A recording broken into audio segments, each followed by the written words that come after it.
Clayton, do you want me to do the welcome? Hey, hey everyone. Welcome to the Our Revolution East Texas call. Thank you all so much for joining us. My name is Clayton. I am joined here by my coworker, Christy Lara, and we have also Mitzi Rusk and a couple really fabulous guests. So thank you all so much for joining. Now, if you can, please introduce yourselves in the chat, put your name, where you're from, if you're associated with any groups, if you have any particular interests you really care about. So go and please introduce yourselves in the chat so we can kind of get to know y'all. And really, again, thank y'all all so much for joining our very first Our Revolution East Texas meeting. We have some really great guests today. So we have Hunter Evans, who is, I believe, the youngest county chair in all of the United States. That's pretty exciting. We also have Kerrigan Sanders, who is the founder of Smith County Young Democrats. And of course, we have progressive candidate, Alec Johnson, who's joining us. So it looks like we have Mitzi Rusk, Our Revolution East Texas committee member and board member from Tyler, Texas. Very happy to have you on the call, Mitzi. So again, if you're joining us, please introduce yourself in the chat. That really helps us, and this, we'll start a dialogue. And I recognize a couple of names of folks who are joining us. It does look like we have Michael Stevens. I remember you, Michael. Hope you're doing well. And we also have Nancy. Welcome. Oh, there we go. Mike Stevens, Tyler. I think I know everyone here. We are a small but intimate group, starting right now. But we're getting bigger. We're getting bigger each and every day. And Mike is also the precinct chair precinct chair 36. So thank you so much for being the precinct chair. That's so important. That is the most important job. I think it was Harry Truman. I was watching a video about Harry Truman earlier today. I don't know why. It just came on YouTube and I had to watch it. Yes. And it was just, I remember him saying that the precinct chair is the most important position in the party. So thank you so much for becoming the precinct chair. We need a lot more precinct chairs, and we need a lot more progressive ones as well. Let's see here. We have Christy from Dallas. That's very exciting. And we have Danny. Sorry for the blank screen. Very first Zoom call. Well, thank you so much for joining us, Danny. Hopefully Zoom, hopefully it's all working well. I'm interested in COVID, climate change, and anything environmental. Well, Danny, you're going to really love to hear what Alec Johnson has to say. He's very strong on a Green New Deal. So I'm certain we'll have a lot of climate discussions. And actually, Our Revolution, we are drafting a Green New Deal for Texas bill. They're going to be pushing in 2021. We probably won't talk about too much today, but in a future meeting, we'll definitely be talking a lot about it, because climate change is something very important to us. So we'll probably be getting started in around 5 minutes. Now this meeting is being recorded.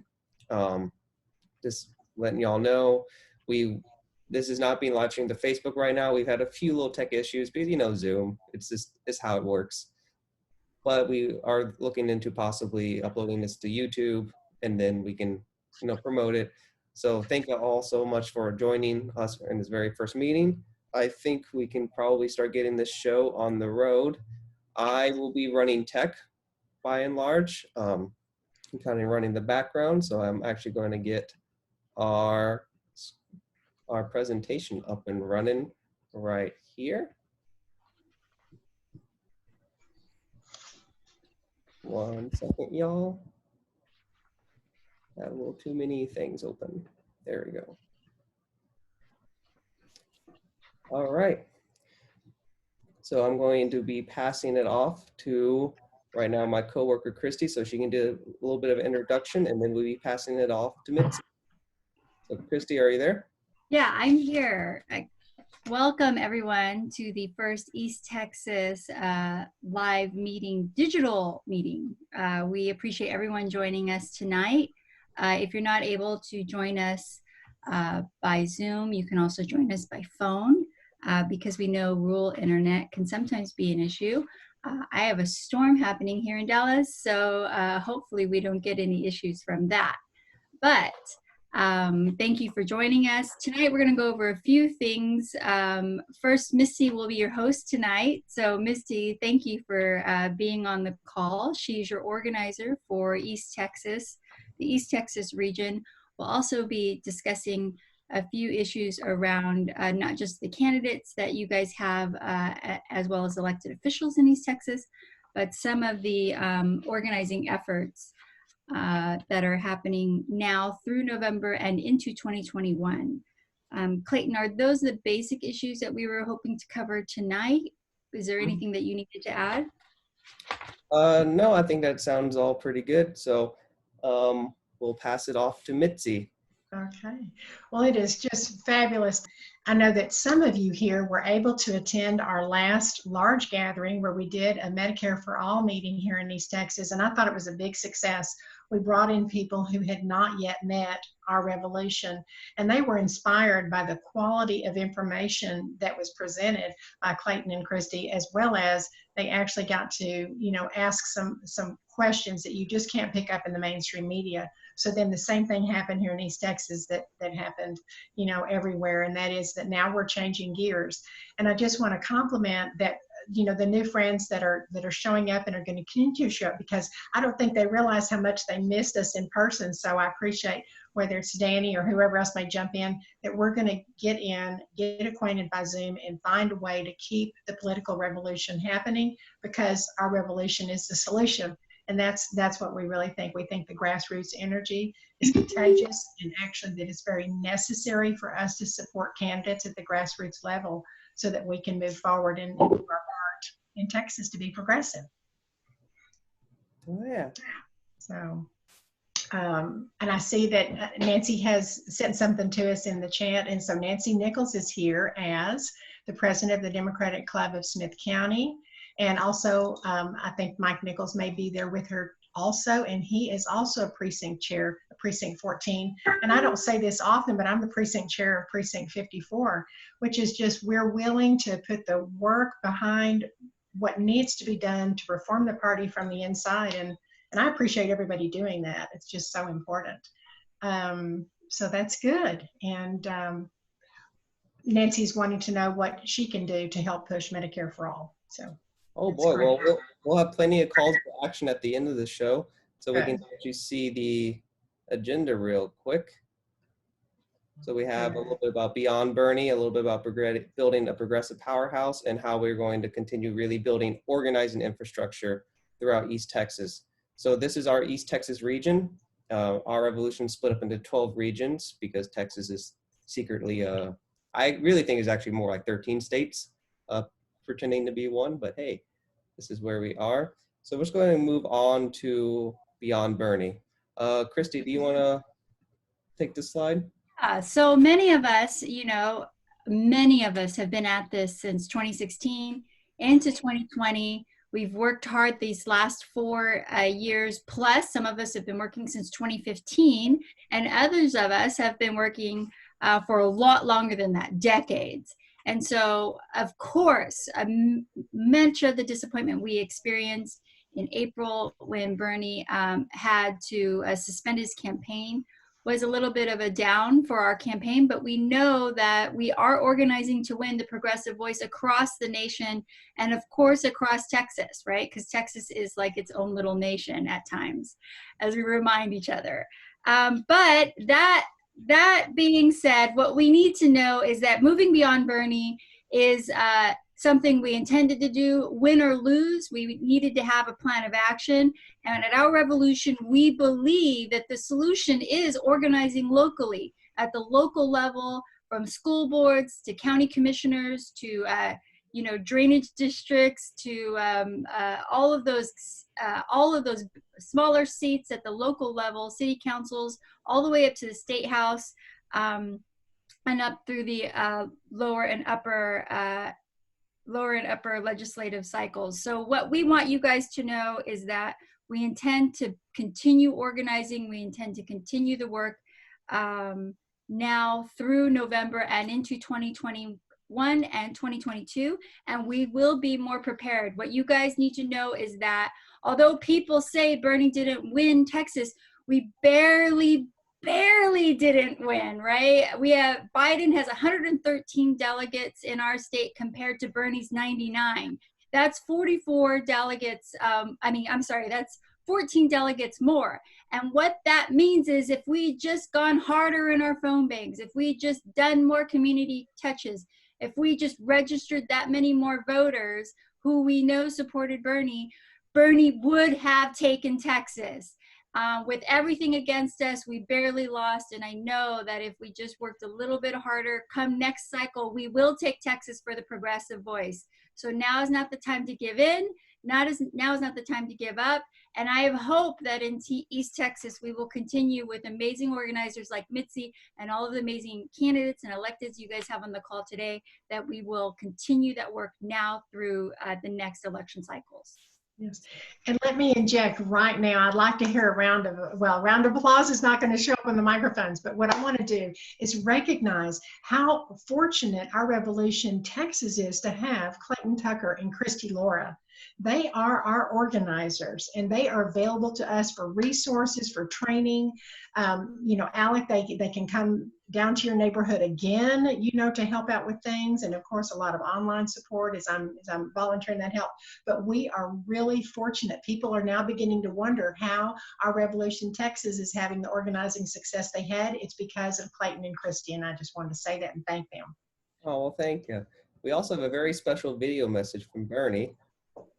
We'll go and Our Revolution Texas wanted to say hello and to congratulate all of you for the incredible work you guys in Texas are doing. Look, here is the simple reality. The reality is that 3 years ago, when we began our revolution, this country was in a very, very different place than it is today. 3 years ago, when we talked about the need to raise the minimum wage to $15 an hour, that was considered to be a radical idea. Today, there are very few Democratic candidates or running for anything that don't believe in raising the minimum wage to $15 an hour. Medicare for all, same idea 3 years ago, radical, extreme idea. Today, the overwhelming majority of the American people, especially Democrats, understand that healthcare must be a right and not a privilege, and they demand now that the United States Congress support Medicare for all legislation. When we talked about the significant dangers about climate change and the need to fundamentally transform our energy system away from fossil fuel to energy efficiency and to sustainable energy and to create millions of jobs, people said, you're wrong. That's not what we have to do. Well, that has changed as well. And all over this country, people understand that we have to stand up to the power of the fossil fuel industry and move our energy system in a very, very different way. 3 years ago, when we said there is something wrong, that in the midst of such extreme income and wealth inequality, yes, the wealthy and large corporations are going to have to start paying their fair share of taxes. And once again, 3 years have come and gone, and you know what the American people say? They say, yeah, the billionaires and large profitable corporations have got to start paying their fair share of taxes. What's my point? My point is that because of our revolution, because of the strong grassroots efforts we're seeing all across this country, the American people are moving forward in a very progressive way. And our job now is to expand that base and to demand that Congress listen to the American people. So let me just thank all of you for the great work you are doing. I know that Texas is not the easiest state in the country politically, but you are transforming Texas and you're helping to transform our country. Once again, thank you very much, Our Revolution Texas. You're doing a great job. Keep it up. See you soon. Take care. Now we got that video pre-COVID-19, so things are really moving along even more. So this is the final little bit before we jump into our speakers. We do want to kind of go over what is the true mission of Our Revolution. And again, I'd like to pass this off to Christy. Yeah, so this is a triangle that we use at National to help keep us focused and keep us grounded as organizers as to why our organizing through Our Revolution is so important. And a lot of people ask, well, what makes Our Revolution different, right? Why would I not go to this group or that group, or why would I help organize? The reason is in this triangle. And so you can see at the bottom, at the very foundation of our organizing is winning progressive policies. Those are the things that we just heard Bernie speak about today, and that you will hear our candidates as well as our elected officials speak about. Fighting for a $15 living wage, fighting for health care for all, Medicare for all, making sure that we have a housing for all policies. So our goal at Our Revolution is win on the progressive policies and issues by passing laws that change the way we treat one another in Texas. And aside from that, we also want to ensure that we elect progressive champions that are running and winning on those issues. If they are people that we are supporting, we guarantee, we vet them to say, do you support Medicare for all? Are you for a living wage? Those issues that we all care about so deeply, like the Green New Deal, like pushing for a healthier, more just criminal justice system, our candidates have to put in writing that they will fight for those issues if and when they are elected into office. And the third part of that triangle is building a progressive party. And so a lot of people have recently gone through the delegate process here with the TDP, which was, Misty can tell you more about that, was an exhausting, cumbersome, sometimes confusing process. They don't want us to know the knowledge and the power that we have as organizers and activists. And so our goal at Our Revolution is not just to empower our members to understand the system that the Democratic Party uses, but also to change the system, right? When we organize, we win. That's what we say at Our Revolution. And so we intend to organize a party that represents the people and not just the wealthy, the privileged, and the corporate 1%. We need a party that represents working families and not a party that represents those who want to try to stop us and our progressive agenda. So when you think about Our Revolution, remember this triangle, and we will not stop, whether it takes 10 years or 100 years. We are progressives and we intend to win. Oh yeah, and we've been really moving along with that. So if we just look here, for transforming the party, Our Revolution was instrumental in adding the Healthy Texas Act, or what we call Medicare for Y'all, to the party platform. We also had a hearing on Medicare for All. So there was this Healthy Texas Act, and there were several other healthy states like Healthy California, Healthy Illinois, Healthy Maryland, or whatever. And only in Texas did we have a hearing on a single payer bill. And that happened in Texas, y'all. We also had a lot of progressive delegate training calls where over 291 folks participated in those calls. We're winning the issue fights. Between Christy and I, we traveled over 16,000 miles to go over to 50 states or 50 events to convert hearts and minds to progressive solutions such as Medicare for All. And you know what? The polling is showing that we are winning the issue fights. I would go as far to say we almost have won the issue fight. Now it's just a matter of making sure our electeds know that what the people actually want and get them to focus on that more. And speaking of that, so over since 2017, out of our 98 endorsed candidates, 52 have won. That is a 53% win rate. So because of the work that a lot of our great volunteers do, a lot of our great local leaders do, we are changing Texas, and we're not changing it from the top down. Even if we got Bernie elected, that electing Bernie by itself will not change Texas. Only we can do that. And the way we do that is not necessarily just by replacing Abbott and Dan Patrick, though they absolutely need to be, they need to get gone like now. But we have to start taking city councils. We have to take county commissioners, state house, perhaps state senate, and then move up, and up. So and a little bit with East Texas, kind of the state of Our Revolution in East Texas, we have thousands of supporters. We've been to more events than frankly I can count.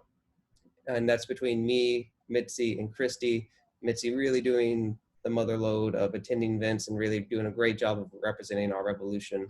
And of course, with thousands of supporters, we made hundreds of calls. And I think both Mitzi, Christy, and I can talk about how lovely it is to talk to folks from East Texas when we're phone banking our own folks. That's right. I've gone into so many 30-minute conversations. But hey, without further ado, we'd like to do our very first guest.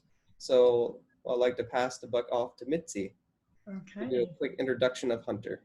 Yes. And Hunter, it is just so great to have you here today. I was so excited when you got to go to the big crowd in Houston and introduce yourself there as the youngest chair in Texas, and that is Red River County. So thank you for coming today, and I'd like you to tell us something about your experience as the youngest county chair. I think it's been an overall good experience. I think it's been very difficult to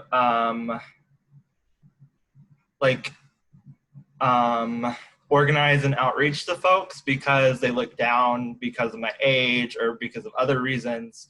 And so that's something that needs to change on a state level. Yes. Well, I can hear that. You're definitely something new. And sometimes people don't know how to think or how to respond, to something new. But I also know that you were published in your local newspaper at the first meeting. Can you tell you how those people received you? It was well received. The first meeting went very well. We had about 20 people attend. The newspaper was very happy to have a new person in the Red River Valley leading the Democratic Party. So it was just an overall good experience. Good. I think that's great. Now, I think I'm correct, but there are some reasons why building the party is important to you, and maybe this was what inspired you to run it all, but tell us why building the party is important to you. Building the party is important to me because people in small towns and young people have often been ignored and left out of the political process. And we are rarely the top of anyone's concerns when they're running a campaign. So I think building the party is very important in our small towns. So we have people to reach out to campaigns and tell them, hey, you need to care about us and you need to make a platform that we can relate to and that addresses our issues. Mm-hmm. Well, good. To mention, if y'all have any questions, please post them in the chat. Yes, thank you for remembering that, Clayton. I know, Hunter, when you want to be a mouthpiece for some people, there are always people that want to be the behind the scenes people. So Have you had people come to you behind the scenes and say, I want you to bring this up for the young people, but they don't really want to get in front of the camera, see? So that's another reason why you're so valuable. And look at that smile. There you go. Yes, I do have a lot of friends that do behind the scenes work. And they're very important and very valued, and they're doing a lot of hard work. Yes. And can you tell us what, I think you signed up not to run for Summit Convention, but I'm thinking you are a Texas delegate for Bernie Sanders, right? Yes, I am a Texas delegate for Bernie Sanders. Right. Yes. And our revolution has really tried to encourage that, because here again, that's involvement. And our numbers do mean something, and they are significant. And people are going to be watching our numbers as they relate back to the issues that you were talking about. Yes. I think you know some of the other county chairs in your area. Can you tell us who they are? We have Zabrina Robertson from Bowie County. She is amazing. We have Gary O'Connor from Lamar County. He's also amazing. We have Larry Davis from Hunt County. He's very active, very amazing. And those are a few that I would like to highlight. Okay, great. Well, that's what I think it's about, is coalition building. Yes. Yeah, I do. So we do have a couple questions for Hunter in the chat. Okay. This one's from Laura, and it's, Hunter, when did you become politically engaged and why smiley face? So I became politically engaged when I was in high school, and a young man in my town ran for mayor. He ran a strong progressive campaign for mayor at 25 years old on a platform that addressed our concerns. So I became active then, and I helped him bring in a store like Dollar General to serve the people in my community. Good, good. That's Good. great. That's great. Kind of Also, another one of our precinct chairs is here, and that's Kathy Thomas, precinct chair of 59. So yay, Kathy, thank you for being there. And Nancy Nichols had a question. I know Hunter has traveled to many counties. Can you tell us some of the events around East Texas you have participated in, and why travel outside your county? So that's a two-part question. So I have been, in 2018, I traveled to around 25 counties to organize and block walk in. So I don't know how many events, but it is very important to outreach and relate to all these different counties. So we have a strong message that we can all relate to, and we're all saying the same things and doing the same strategy on each county. That's great. That's a great answer, and I am thrilled. You and I probably talked about it, but I didn't remember you had gone to 25 counties, Hunter. That's amazing. That's amazing. And another a guest, friend, and supporter, Sabrina Robertson, is tuned in tonight as the Bowie County Chair. So I'm happy that Sabrina and Larry, I know you mentioned those two, that they'd be supporting you and be a resource for you as you're getting your firm footing going forward. So Larry and Sabrina, thank both of you for that. Mm-hmm. I think we have time for one more question. Okay. This is from Danny, and it's, what issues do you find, Hunter, resonate best with rural voters? So, Danny, I find that, especially in my county, that healthcare issues resonate the best because our hospital shut down, and so now we have to drive 30 to 45 miles to the nearest hospital. So that's one of the biggest concerns. Another concern would probably be broadband or the fact that so many food deserts exist. Wow. That broadband is an issue for rural Texas. It's an issue here in Tyler, Texas. People tend to think of us as a big East Texas city, and I'm telling you, everybody here does not have a strong enough bandwidth to really do anything with, especially as now we have so many children at home trying to do school from that. So that'll be interesting to see where that can come up in terms of maybe issues that are important to our Revolution people, right? Yeah. And Hunter, I don't know if you saw it, but Sabrina's giving you a shout out to everyone, and she says, you're an extraordinary young person who is being the change we want to see, leading by example. Way to go, Hunter. You're the best. So that's all right. There you go. Thank y'all. And thank you, Clayton and Christy and Mitzi. Yes. Thank you, Hunter. Hunter. Yes. And oh my goodness, this young woman is so impressive and outstanding, and her ears will be burning in just a minute, because I'm telling you, I was just telling somebody the other day, I've actually been working with Kerrigan a long time in East Texas, and I've really seen her grow as she has grown into these leadership roles and taken charge of getting the young Democrats here in East Texas. And I know that didn't happen easily. I know she's fortunate to have a supportive political family, but it still doesn't happen like magic. And I want to welcome Kerrigan Sanders to our Revolution East Texas Zoom meeting. Take it away, Kerrigan. Well, thank you all for having me. I am so excited to be here this afternoon. My name is Kerrigan Sanders, as Mitzi said, and I am the Smith County Young Democrats founding president and the acting president, and the Texas Young Democrats East Regional Director, and the Texas Young Democrats Black Caucus Vice Chair. And I am here to simply tell you that I organize because I love my community. I love my community because it basically made me. And without my community, I would be nothing. Rural Texas is basically, it's often overlooked. And we need to make sure that the state government realizes that our needs are and our priorities need to be first. Small town America, rural, and within rural areas, we have small town America. They have voices that need to be voiced as well. And, you know, without listening to that, we can never grow. And within my work of trying to grow the Young Democrats in the East Texas area, I found that it's a lot of work in trying to mold and mentor Young Democrats in this area, because we have seen in this area the conservatism take over.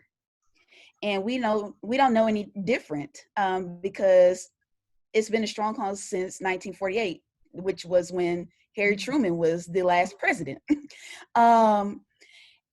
This is something that we must do, and it takes us all putting our boots on the ground. That's something that I've been doing since 2016 when I worked on the Hillary Clinton campaign.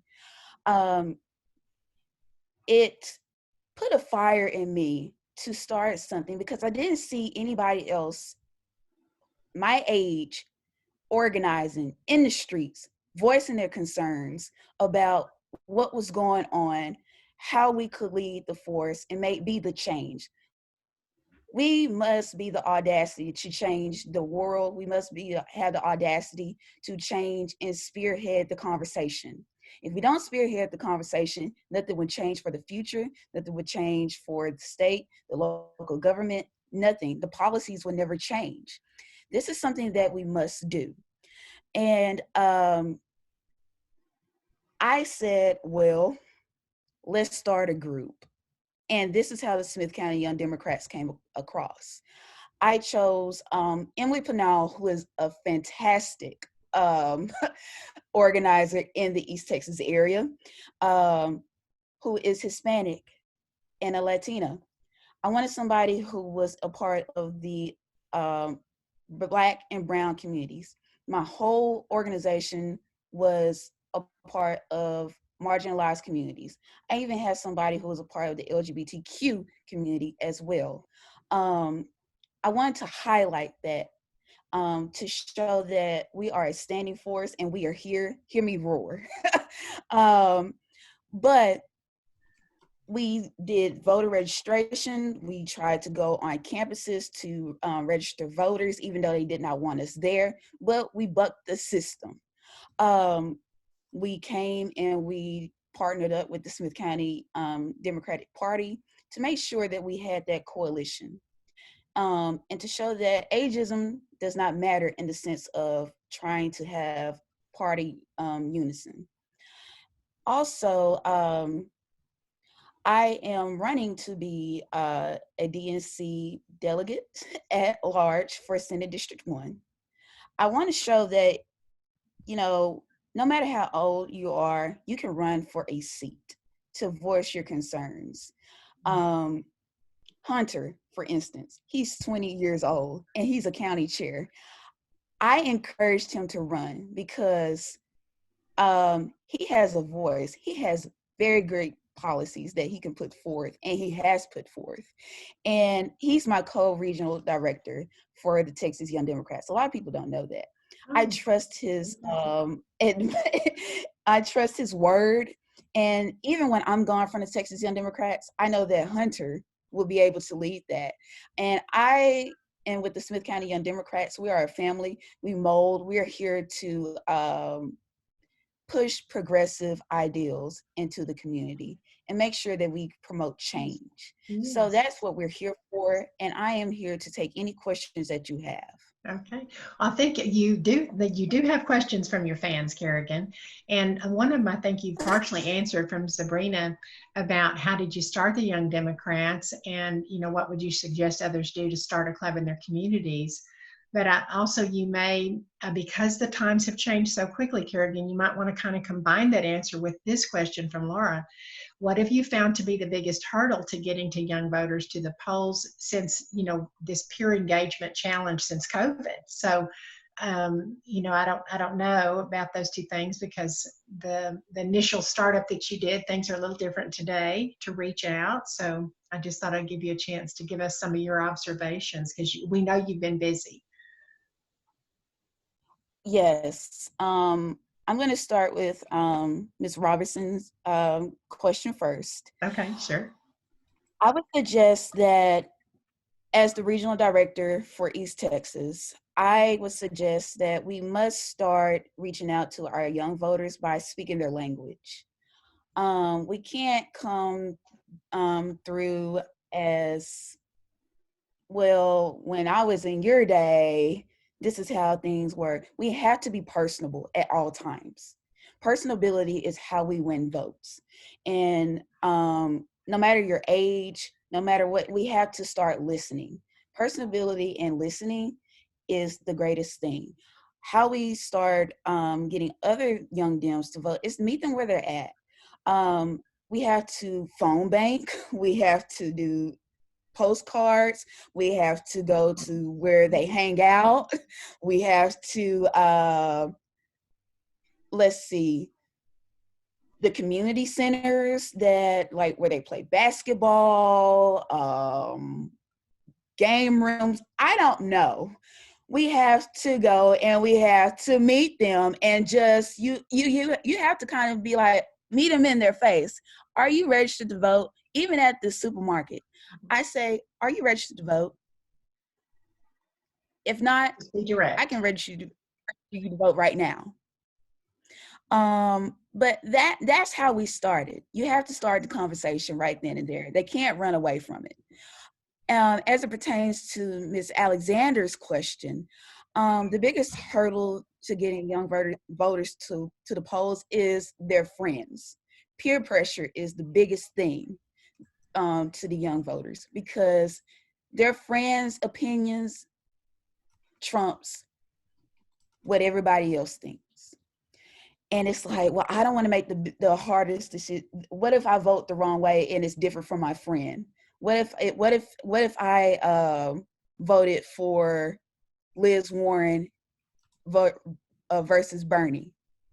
What if I voted for John Delaney versus Bernie? What would you think of me then? It's all about the appearances with millennials and Gen Z, okay? And how we get them to the polls. And this day and time with COVID-19, we must pick up the phone, call, make sure that they know about the process of how to get their vote by mail in the ballot.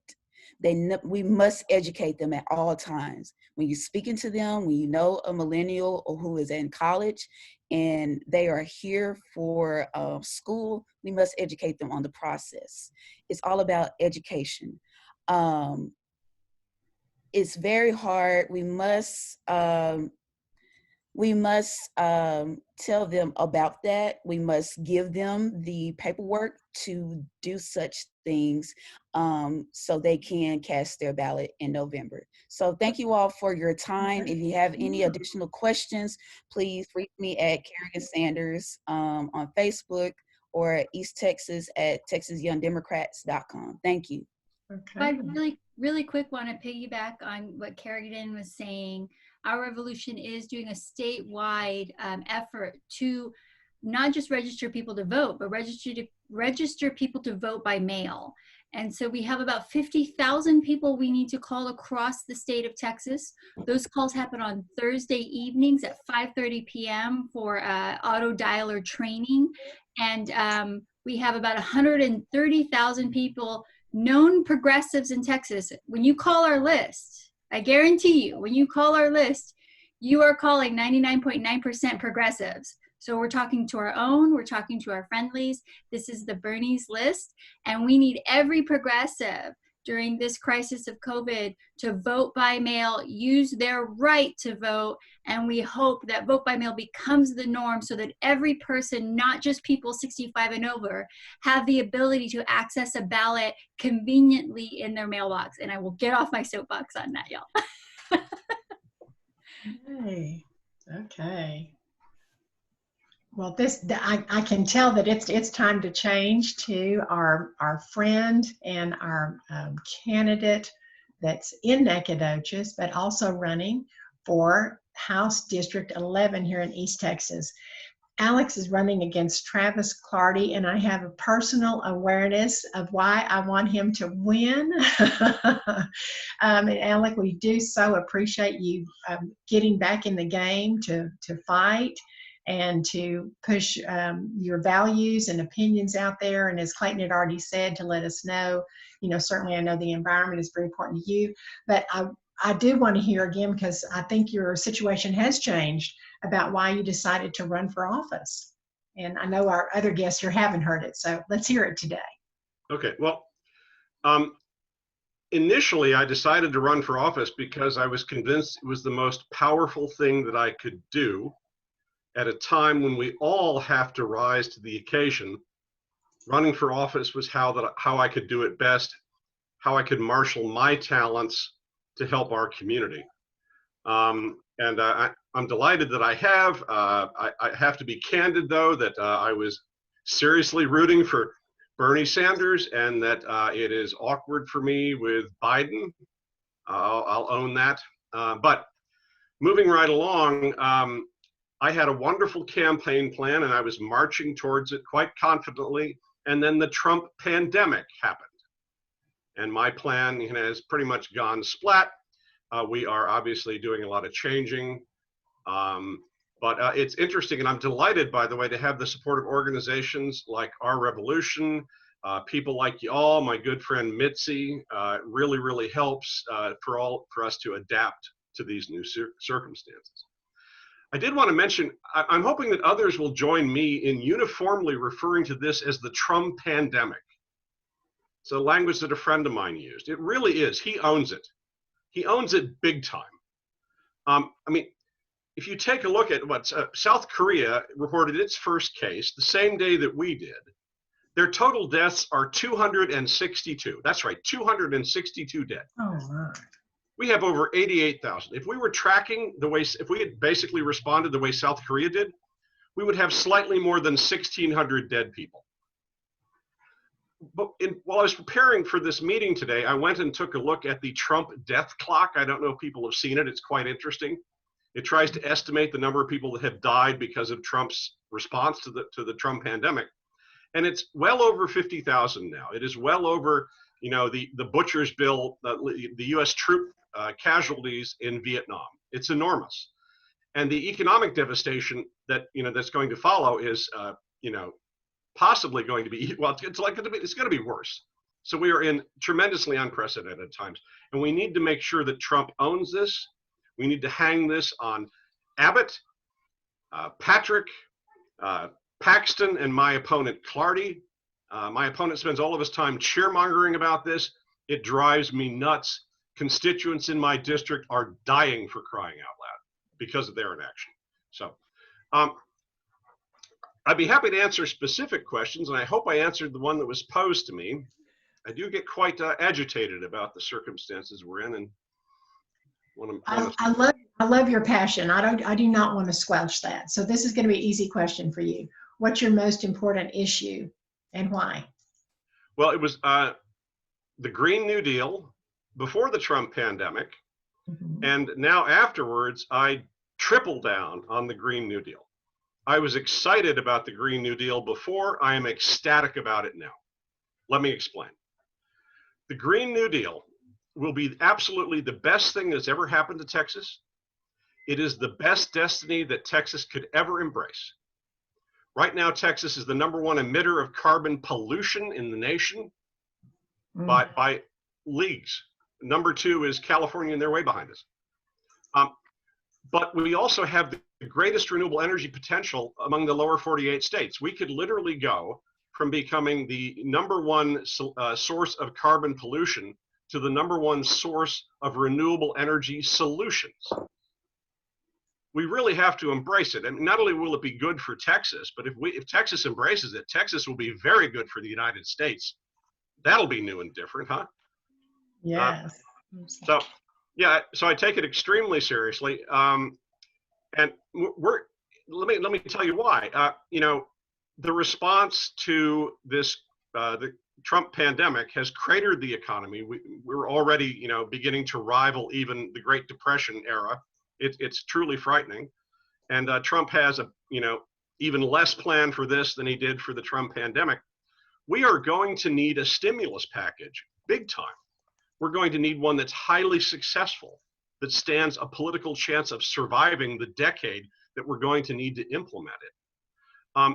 And let's bear in mind that, beyond the COVID-19 crisis, we have a global warming crisis that will make this crisis look like a cakewalk by comparison.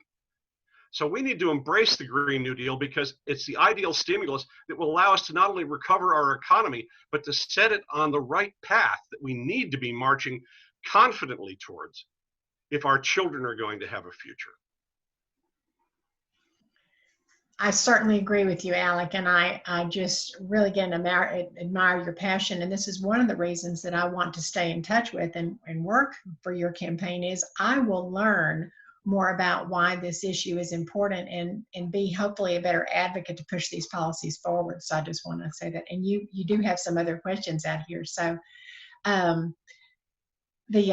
Hunter's asking to everyone, though, what is your message to young voters? So would it be the climate that you're going to focus on that, Alec? Because I know you've got two things going now with the Trump virus and the Trump pandemic. My message to young voters is that in my district, no one is championing their future more aggressively than myself.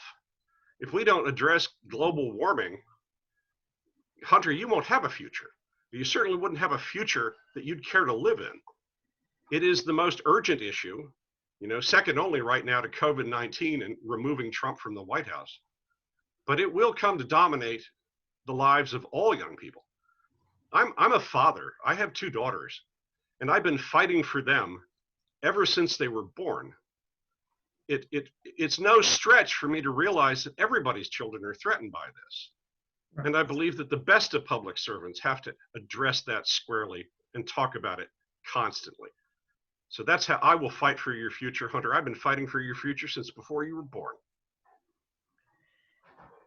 Alec, one of my questions is, would growing hemp in Texas solve many of our plastic problems?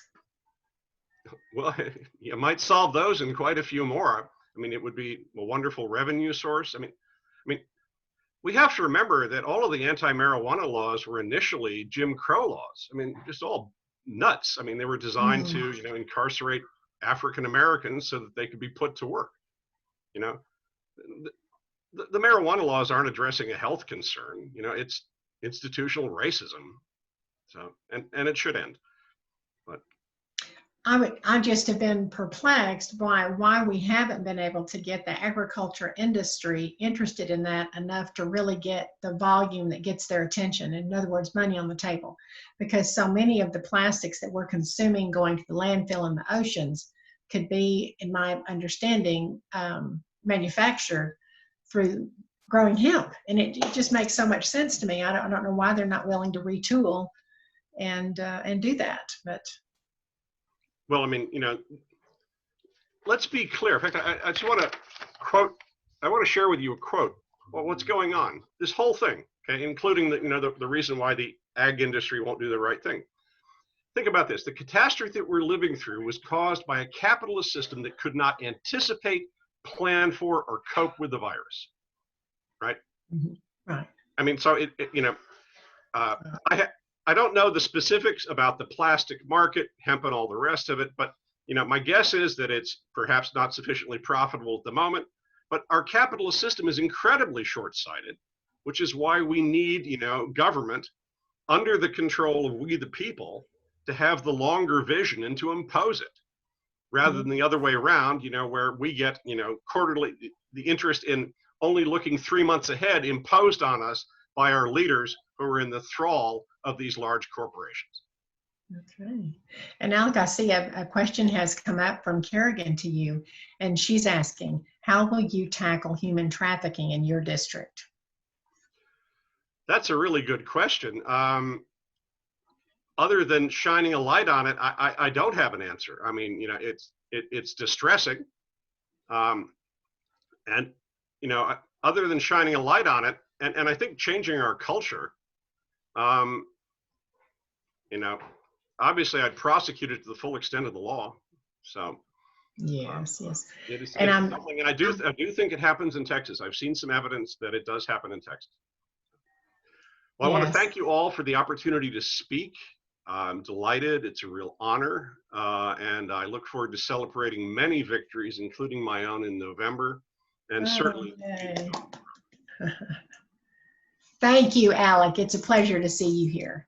Thank you. We'll stay in touch through your campaign, as we said, too. Outstanding. Yes. Oh, could I add one last thing? I know our campaign is making a major announcement on Monday. It is a direct response to Governor Abbott's insistence on opening the economy prematurely. I hope you will stay tuned for that. I expect we will be getting earned media. Thank you. Okay, good.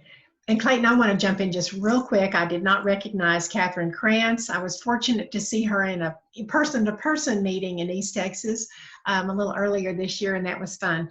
But also, Hunter and Sabrina and Larry Davis are all still working together with her in CD4, and we really want to give her a big shout-out, acclamation to keeping that going. Thank you, Catherine.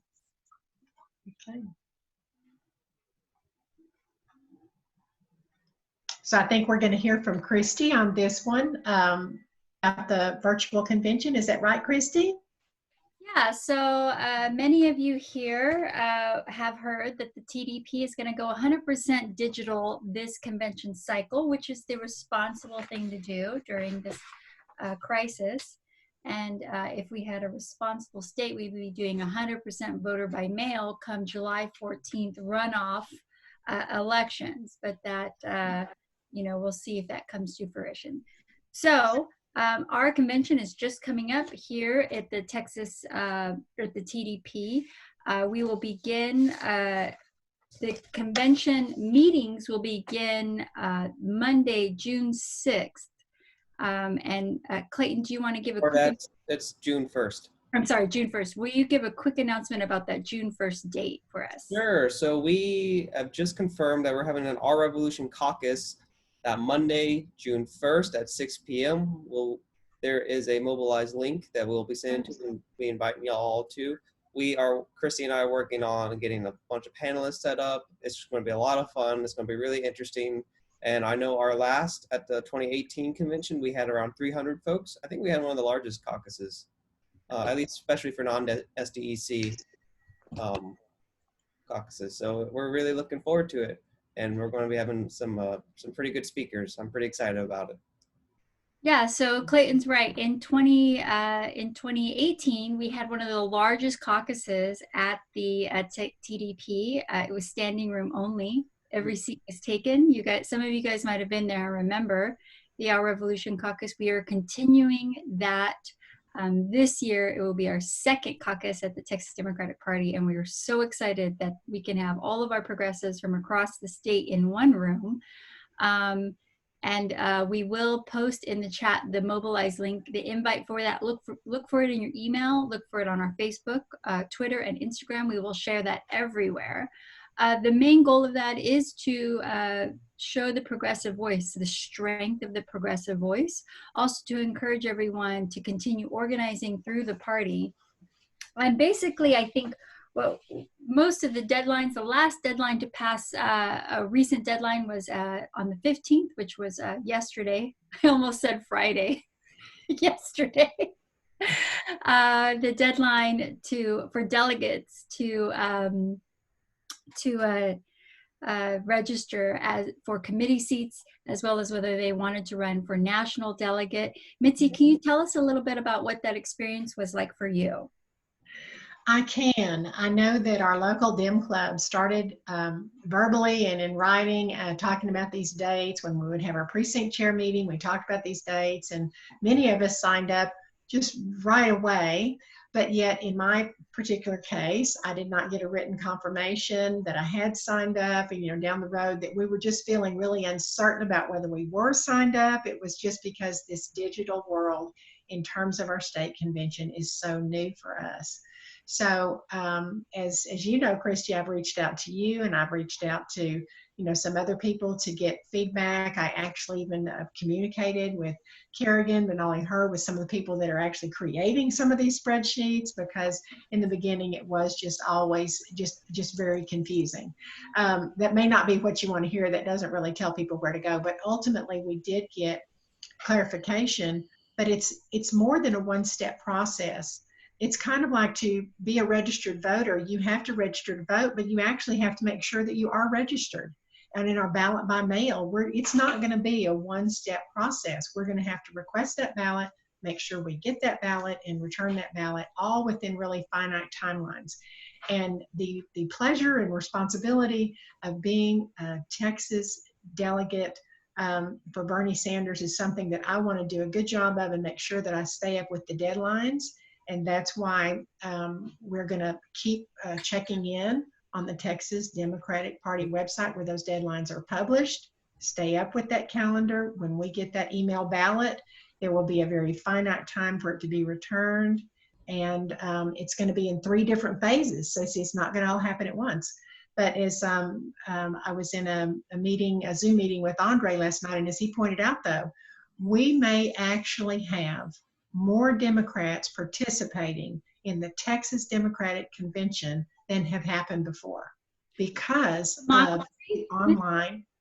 the online ability to go. Because in the past, some people could not leave their job and go to Austin, take off work and go. So now people who live at and below the poverty level, which need our representation, and I always want to speak loudly for them, that, if we can educate them and tell them what to do, they can participate. So I'm not sure if that's the focus you wanted me to get, but every person is so important, and we can make it. I think I love it. I think digital organizing is true participatory democracy, with that hindrance of that we do have issues in rural Texas where there isn't widely available access to internet, but we do want to encourage people they can still join by phone, right? Until yes of all the problems. So I know we're just at the hour mark. Yes. Yeah. So we want to apologize. We're gonna go through the rest of the slideshow as quickly as possible. Mm-hmm. Let's do it. So we should be able to wrap up in about 5 minutes. We have some calls to action. I mean, what we've talked about is really great, but we have to continue mobilizing, because to really change Texas, it takes a movement, and a movement takes masses of people. So we do have calls to action, and yeah, we have to maintain, they call it social distancing, let's call it physical distancing. So while we have to maintain physical distancing, well, a great way to maintain physical distance while still talking to people is phone banking. Who would have thought? So we do have a pledge here that we have a lot of really great endorsed candidates. We have 9 endorsed candidates who are going into November. For East Texas, one of those folks is Audrey Spanko. She should actually be on probably the next call, in the very next meeting, I mean. But we have 9 candidates and a runoff. And these are very exciting candidates running against, a lot of them are running against folks who are anti-public school. They are pro-charter school. I mean, we have a person down in Houston who is running against a charter school candidate. So we need to help these progressives win, and that's what we're really focusing on doing. So we have a pledge here that we really do need all y'all to become phone bankers. And again, we're not phone banking the general public. We have 130,000 progressives here in Texas. We are the only organization with the full Bernie list. And so it's our responsibility to really use that list and mobilize a lot of the Bernies, because I'm telling you, I did some phone banking just the other day, and only half the folks I talked to knew there was a runoff. Yes. We have to continue pushing our folks. So please, in the chat, who here today will make the pledge that they will help us phone bank to connect with other progressives throughout the state, throughout East Texas as well, to really turn out people to vote and to really make sure people know that they can vote by mail. I myself am making that pledge. So I mean, who else is going to join me? Please, if you could put like, I pledge to help make calls in the chat. So, okay. So who else is going to be making that pledge? Who else will be joining me in making this pledge? Clayton, can you give us the date of the primary? The date of the primary is July 14th. Okay. and that's going to be Tuesday. Oh, I see Danny has made the pledge. So thank you so much, Danny. So we have 2 people. We have Kerrigan. So thank y'all so much.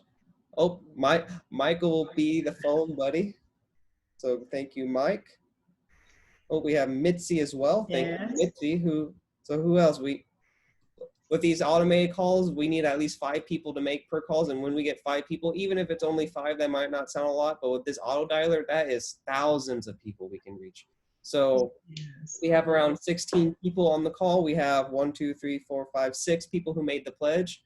Can we get half the folks on this call to pledge that they'll help us out? Can we get half? So we need 2 more folks. Okay. We have 2 more folks.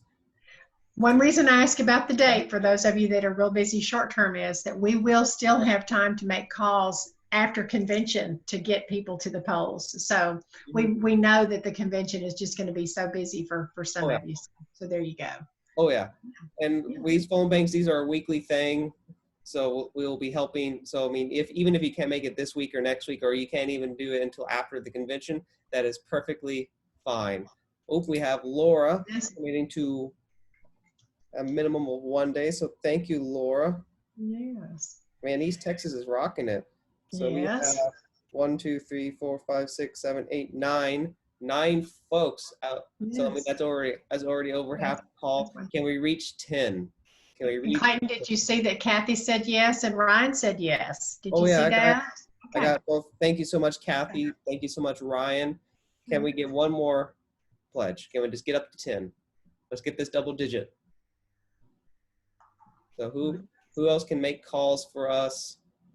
Again, that doesn't necessarily have to be today or tomorrow. It can be after the convention, but we make our calls every Thursday, and this is a national thing. So every Thursday we make calls. Some of us do them on Saturdays as well. So can there be, do we have any more folks any one extra person who is able to make calls? We have Stacy. Thank you, Stacy.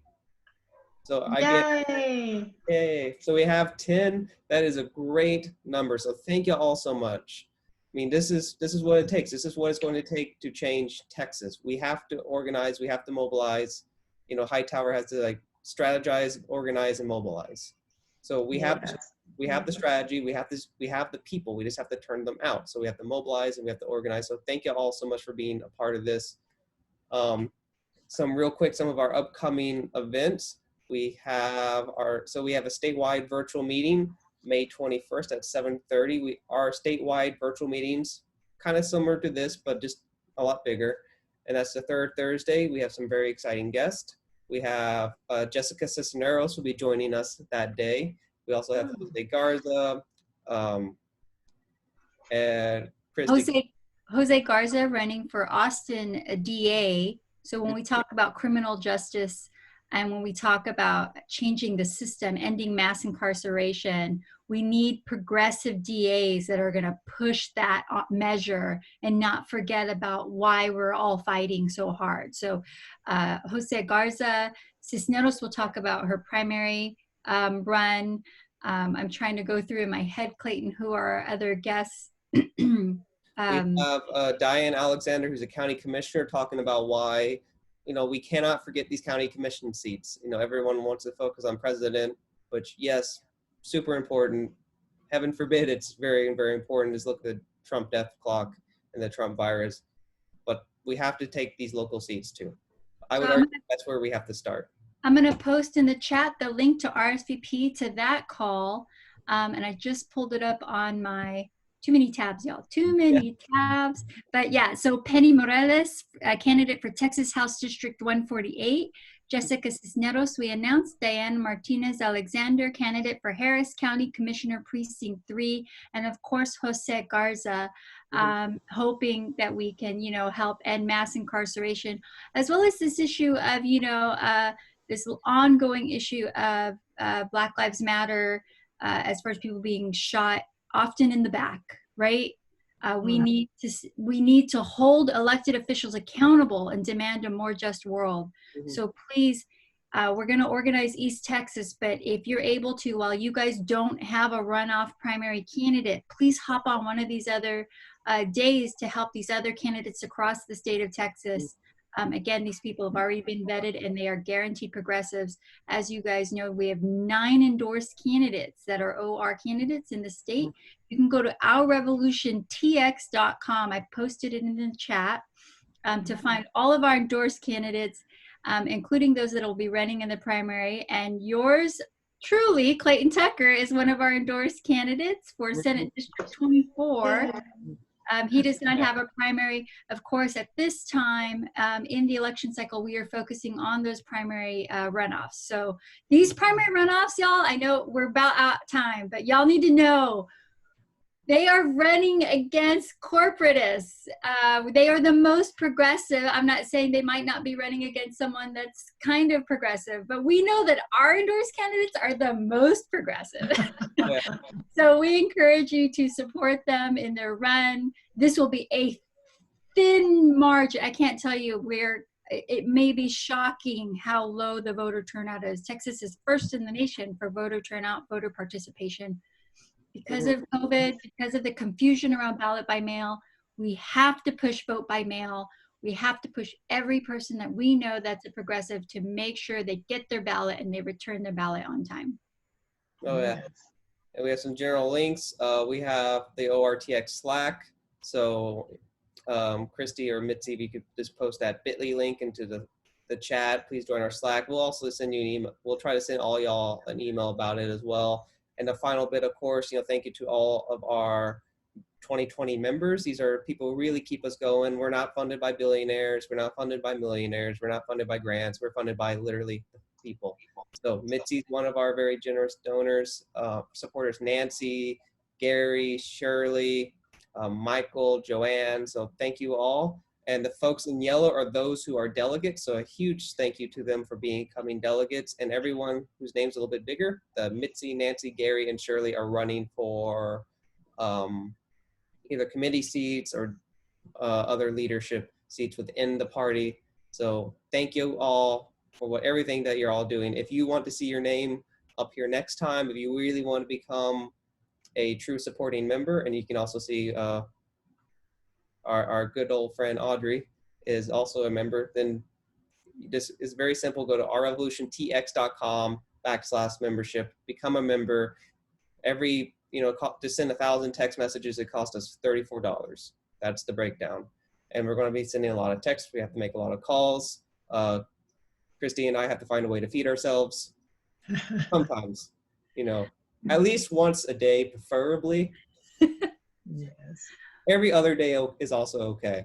And I really want to thank everybody too. What I like to tell people who do contribute the $5 a month or more, whatever they can, we know times are challenging. People are reaching out to all of us at this time, but we don't get money back to East Texas, but what we get is we get shared resources. And so to use Clayton and Christy as our brain trust, as our coordinators and whatnot, but also what Clayton's mentioning about access to the databases and the texting, and these are ours, and they can be ours if appropriately used. And that is just a huge asset for us. Another reason to be together and stay together. So.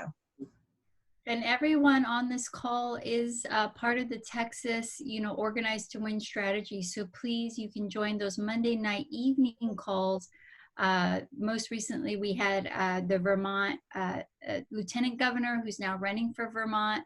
We had him a couple of weeks ago. We had most recently a gentleman running for governor of West Virginia. Amazing progressive, y'all. Mm-hmm. And the goal is that we get equally as amazing people running here in Texas, so we can organize, we can build the infrastructure, and start to win. Mm-hmm. Yes. And I think something important I need to say, I think y'all know this, but our Big Picture Facebook page in East Texas is Our Revolution East Texas. So that map that Clayton put up in the very beginning, y'all saw how many counties we have, all the way from up to Texarkana, over past Canton, and then down to Angelina. So that is us. So you'll see me posting particularly the events that were highlighted today, because we have this contested primaries coming up in Texas, and we want to make sure we can make a difference. Mhm. All right, go East Texas, and Okay. we always end with the chant. Clayton, you want to start it off, or you want me to do it? Well, really first, I do know Mitzi and Nancy are on the call.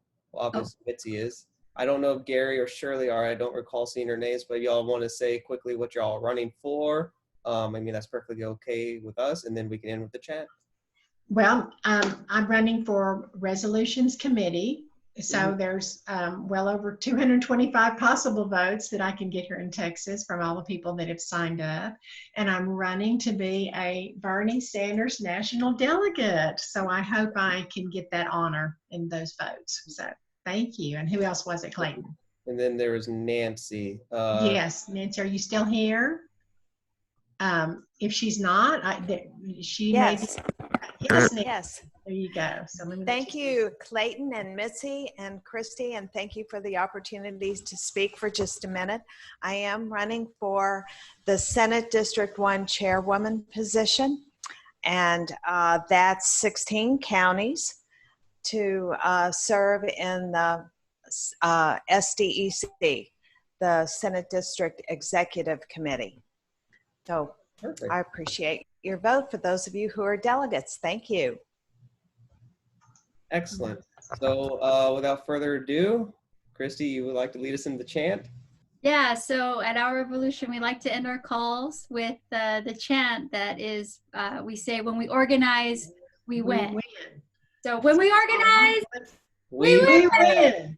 When we organize, we win. All right, y'all, go East Texas. All right. Thank everybody. Y'all. Bye-bye. Thank you. Yes, thank you. Thanks, you guys. Thanks. Great to see everyone.